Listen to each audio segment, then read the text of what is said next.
Olá, muito boa noite para você. Começa agora o nosso Terra Viva DBO na TV desta quarta-feira de cinzas, dia 2 de março de 2022. E a gente abre o programa de hoje com uma prosa com o engenheiro agrônomo Wagner Pires, consultor do portal DBO, que toda quarta-feira fala a respeito do que é necessário e precisa ser feito, para ter aí um pasto de qualidade na propriedade. Hoje ele destaca para a gente a importância do controle de lagartas no pasto. Vamos acompanhar.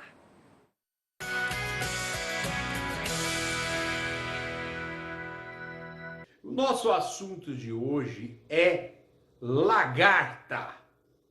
Essa semana eu recebi vários WhatsApps aí pelas redes sociais de amigos meus que estão de cabeça quente, pegando fogo com a tal da lagarta.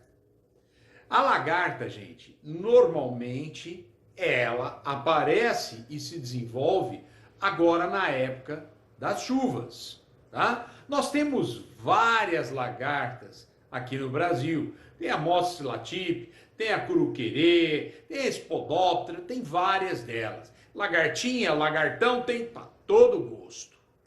E a lagarta faz o quê? A lagarta come a folha. Você pode não acreditar, mas ela chega a destruir uma área de pastagem.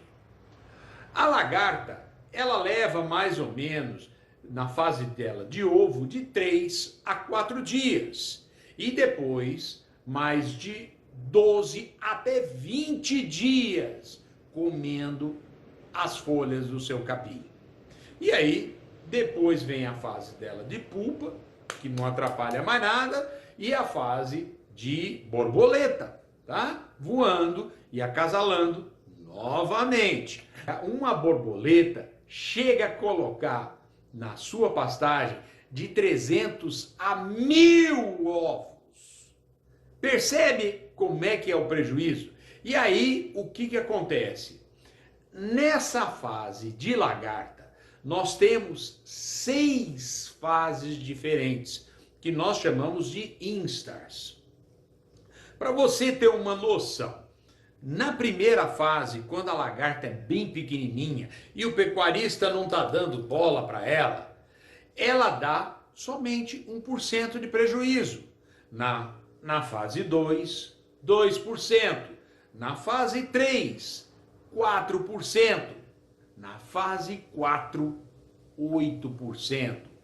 Porém, na fase 5, que vira aquele lagartão, ela já dá 40%. E na última fase, 45% de prejuízo. O segredo é você controlar a lagartinha e não o lagartão. O segredo é você não ficar rezando para chover, porque quando chove, por incrível que pareça, muitas lagartas morrem, tá? Mas não adianta você esperar, o prejuízo vai ser maior. Olha essas imagens aí, destruiu, acabou com o pasto. Aí não adianta você chorar. Então, gente, inseticida para matar lagarta tem vários no mercado, inclusive piretroides, que quase não tem perigo de poluição ou risco para o meio ambiente, tá? Mas você deve fazer o controle, realizar o controle na primeira fase ou no máximo na segunda fase, quando você ainda tem a lagartinha. Não espere virar um lagartão e levar o seu pasto embora, destruir o seu pasto. E outra coisa, com a integração lavoura-pecuária, gente, a agricultura se mesclou à pecuária. Ela integrou as duas em termos de região. A tendência é, todo ano você vai ter ataque de lagarta, tá? Então, gente, você tem que se preparar para isso. Você tem que começar a pensar, inclusive, num pulverizador. Por falar nisso, nós vamos fazer um vídeo aqui comentando sobre os diferentes tipos de pulverizadores que você pode ter para adquirir na sua pecuária, tá bom? Grande abraço, eu espero que você tenha gostado. Entra lá no nosso site, no wagnerpires.com.br, que tem muita coisa bacana para você. E até a próxima, se Deus quiser. Tá certo, Wagner, muito obrigada. Então você que sempre nos acompanha já sabe, né? Toda quarta-feira aí, dicas para uma pastagem de qualidade com Wagner Pires aqui no nosso Terra Viva DBO na TV. E olha só, a Embrapa, em parceria aí com a cooperativa Cocamar, desenvolveu um método para avaliar fatores que limitam a produtividade. E segundo o estudo, o que tem limitado a produção de soja, principalmente em anos de seca, como nesta safra, é a qualidade do solo.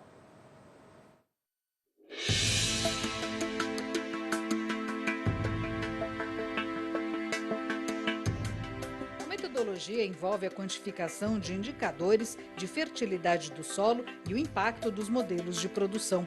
O estudo foi validado em 22 áreas agrícolas do Paraná sob o sistema de plantio direto. O método identifica fatores que afetam a produtividade. Produtores e técnicos podem entender como as práticas de manejo adotadas na propriedade podem interferir no potencial produtivo das culturas. Os resultados mostraram que o principal fator que tem afetado a produtividade da soja, principalmente em ano seco, o caso desta safra, é a fertilidade do solo. Nós temos aí grande parte das áreas monitoradas com problema de compactação excessiva do solo, que reduz a taxa de infiltração de água do solo, a retenção de água e o potencial de crescimento radicular das culturas. E esse trabalho nos deu a visão integral, ou seja, nós conseguimos pela primeira vez analisar todos esses fatores em conjunto. Porque o que se realiza no dia a dia, ou é de praxe, é olhar esses fatores isolados, uma análise física, uma análise química, uma análise biológica. E esse trabalho veio agrupar todos esses fatores. E assim você consegue, em uma avaliação mais precisa, poder dar uma nota e atribuir a esse solo se ele está doente ou se é um solo saudável que permite que as lavouras consigam atingir altas produtividades. Segundo o pesquisador da Embrapa, a indicação foi a melhoria do sistema de produção, colocando plantas que permitam uma maior quantidade de palha e raiz. Se obteve nesse trabalho que as propriedades que adotam o sistema tradicional, que é o sistema de produção soja-milho todo ano, ou então soja-trigo todo ano, a taxa de infiltração de água ficou em torno dos 20 milímetros por hora. Enquanto que áreas que utilizam um sistema mais complexo, mais intensivo, com maior quantidade de palha e raiz no sistema, colocando plantas de cobertura, essas áreas chegaram a 70 milímetros por hora. Outro problema detectado foi que algumas áreas apresentaram acidez excessiva do solo, indicando a necessidade de calagem, técnica que inclui adição de calcário. Tivemos várias áreas com atividade biológica abaixo do necessário e isso novamente aponta para a necessidade de maior diversificação de espécies vegetais no sistema, com maior aporte de palha e raízes para que possa ser feita a ativação biológica desse solo e dessa forma nós tenhamos um sistema que aproveite melhor os nutrientes e que seja mais resiliente do ponto de vista de pragas e doenças.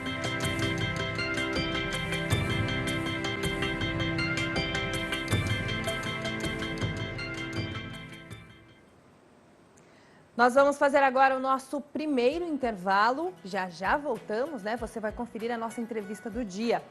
Hoje vamos falar do mercado do leite com a Jéssica Olivier, que é da Scott Consultoria. Já já, fique com a gente.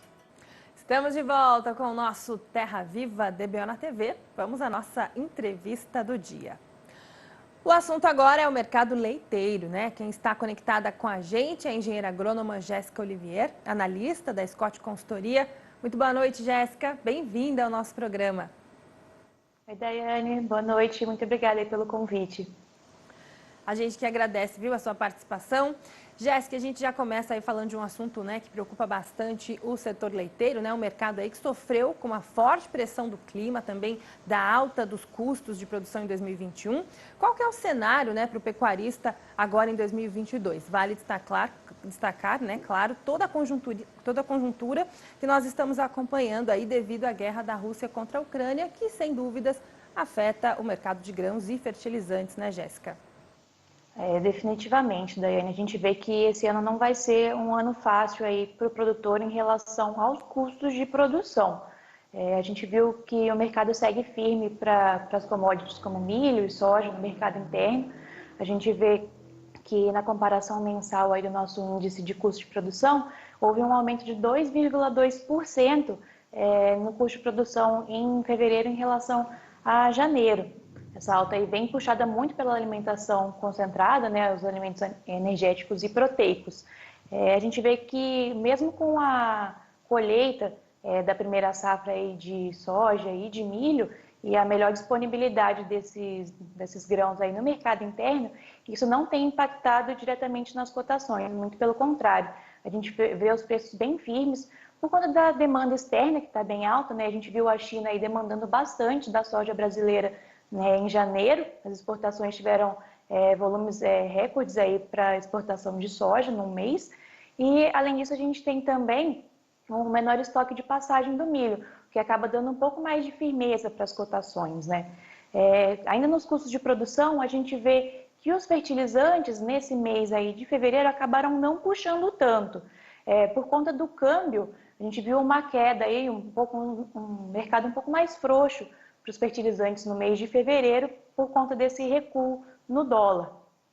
Entretanto, com essa questão toda do conflito, né, da Rússia e Ucrânia, infelizmente essa guerra aí acabou acontecendo, né, está acontecendo, então isso acabou deixando os revendedores de fertilizantes um pouco mais receosos na comercialização do insumo. Tem toda uma questão de receio de conseguir ofertar esse produto mesmo, se vender, né, e acabar não conseguindo ofertar esse produto para o produtor. Então, muitos revendedores aí, depois do começo da guerra, optaram por não vender mais esse insumo, né? Então, a gente não sabe o que vai vir aí pela frente, uma vez que a Rússia é uma das nossas principais fontes, né, desses fertilizantes. Então, a situação é bem preocupante aí na questão dos custos de produção daqui para frente, a depender aí de como vai ser esse desenrolar da guerra, o que pode acontecer daqui para frente. Exatamente, é um cenário aí de incerteza, né, de grande preocupação, como você bem destacou aí para a gente. Falando aí em aumento, né, no custo de produção, vamos falar então do preço pago ao produtor, né, que muitas vezes, infelizmente, também não acompanha aí essa questão dos custos, né. Inclusive, houve registro aí consecutivo de queda no preço pago ao produtor nos últimos meses de 2021. Qual é a avaliação, né, até agora, Jéssica, em relação a esse preço pago ao produtor e quais fatores têm influenciado essa remuneração? Pensando no preço do leite pago ao produtor, a gente viu que na comparação anual, puxando um pouquinho também para o custo de produção, na comparação anual a gente viu um aumento de 10% no preço do leite pago ao produtor. E no custo de produção, um aumento de cerca de 12%. Apesar desse aumento no leite, a gente vê que a margem do produtor está 2,4 pontos percentuais abaixo aí na comparação anual. Quando a gente pega ainda o segundo semestre de 2021, a gente via que a margem do produtor estava em cerca de 28% aí numa média. E aí nesses 2 primeiros meses de janeiro e fevereiro, nesses 2 primeiros meses de 22, a gente vê que essa margem já pulou para os 17% na média desses 2 meses. Então a gente vê aí que mesmo com o preço aumentando, na comparação anual, a gente vê que a margem realmente está bem apertada para o produtor. Quanto ao pagamento do leite ao produtor, a gente viu sim quedas nos últimos meses. Nesse mês, no pagamento de fevereiro, frente à captação de janeiro, a gente viu uma queda aí no preço de 0,1%, uma queda singela aí na média por conta do Nordeste, que acabou puxando um pouquinho os preços para cima, né? Uma vez que a captação lá tem dado os preços deram uma caída lá, porque a captação tem aumentado no Nordeste, né? E o cenário é totalmente diferente no Centro-Oeste, no Sul e no Sudeste do país, em que a captação tem diminuído e o preço acaba dando uma subida. Mas na média aí a gente viu essa queda de 0,1%. A captação, a gente viu também uma queda puxada muito por conta do estado de Goiás e do Rio Grande do Sul, que tiveram quedas aí de 3,9% e 2,4% na comparação mensal, né? Então, na captação de janeiro frente à de dezembro. Então, isso acabou levando esse aumento aí nos preços do leite pago ao produtor nesses estados. A expectativa, né, nesses mesmos estados é que o preço continue aumentando, indicativo aí da produção de fevereiro, né, da captação de fevereiro, que deve seguir caindo. Outro indicativo que acaba corroborando com essa situação de alta de preços é o leite spot, que é aquele leite comercializado entre as indústrias. A gente viu aí na comparação mensal, fevereiro, em relação a janeiro passado, e houve um aumento de 11,7% no preço do leite spot. Então, isso aí realmente acentua a questão da captação, que está mais baixa aí esse ano. Além disso, a gente vê que os preços máximos para o leite spot estão girando aí em torno de R$ 2,40, R$ 2,47, até R$ 2,49 a gente chegou a ver nas praças que a gente monitora aqui, que seriam São Paulo, Goiás, Minas Gerais, Rio Grande do Sul e Paraná. Frente à média aí de janeiro, a gente vê que essa comercialização de leite spot girava em torno de R$ 2,06. Então, realmente, a captação tá mais baixa aí esse ano, muito por conta dos efeitos do Laninha, né? A gente viu que tem dado uma estiagem muito forte no sul do país, também nos estados do Mato Grosso do Sul, acaba pegando um pouquinho ali São Paulo também. Então, isso tem prejudicado bastante a condição das pastagens, que a gente sabe que no sul é uma das principais bacias leiteiras, né, além do Goiás. E a gente tem também a questão do custo de produção, como eu falei anteriormente, né? A alimentação concentrada está impactando bastante no bolso do produtor. Então, isso acaba sendo um desestímulo aí para a suplementação desse gado, que impacta diretamente na produção das vacas. Exatamente. E falando também de um outro fator aí que influencia a questão do preço pago ao produtor, né, que é o consumo. O consumo de leite e derivados foi bastante comprometido no ano passado, devido ao contexto da pandemia, os impactos econômicos que ela trouxe. Qual que é a perspectiva para este ano? A perspectiva ainda não está tão boa. O que a gente tem visto aí de janeiro e fevereiro é que o consumo não tem melhorado, o poder de compra do consumidor ainda está bem fraco, mas o varejo não deixou de acabar aumentando aí um pouquinho os preços, né? A gente viu em São Paulo, na Praça Paulista, no varejo, a gente viu um aumento de 0,2% na média de todos os produtos lácteos que a gente monitora. Então, isso acaba sendo um pouquinho do cenário do atacado. A gente viu nessa mesma comparação aí um aumento de 1,2% nos preços no atacado. Isso por conta do repasse que o atacado está tendo que fazer, por conta dos preços do leite pago ao produtor aí que estão mais altos na comparação anual, né? Então, está tendo esse repasse e isso acaba também piorando a questão do consumo, né? Então, o consumo que já estava meio fraco, com esses aumentos de preço, acaba desestimulando um pouco mais. Falando um pouquinho do mercado externo, né? 2021 foi o melhor ano aí para a balança comercial do setor, com aumento das vendas, diminuição nas compras, né? Podemos esperar resultados mais favoráveis também esse ano, Jéssica? O que o mercado tem demonstrado? Quando a gente compara os últimos 6 anos, a gente viu que a balança comercial realmente foi a melhor. Então, a gente teve uma queda aí de 22% em volume, no total importado em 2021 e um aumento de 18% no volume exportado. Então, isso gerou essa melhora na balança comercial. Muito por conta do câmbio, né? Que estava bom para a gente exportar nossos produtos e acabou atrapalhando um pouquinho a importação, né? Ao mesmo tempo que é bom para a exportação, acaba sendo ruim para a importação. Além disso, a gente vê também que o consumo estava bem fraco, né, no ano passado, como a gente já comentou. Então, isso acabou não tendo tanta necessidade de importar esses produtos lácteos com esse consumo tão fraco. Então, por isso que acabou dando esse resultado na balança. O que a gente vê aí de questões parciais, tanto na importação quanto na exportação, é que o cenário vem se mantendo. A importação segue aí caindo tanto em volume e a exportação tem aumentado, né? Em janeiro a gente viu um aumento aí mais singelo, de apenas 5% no volume exportado.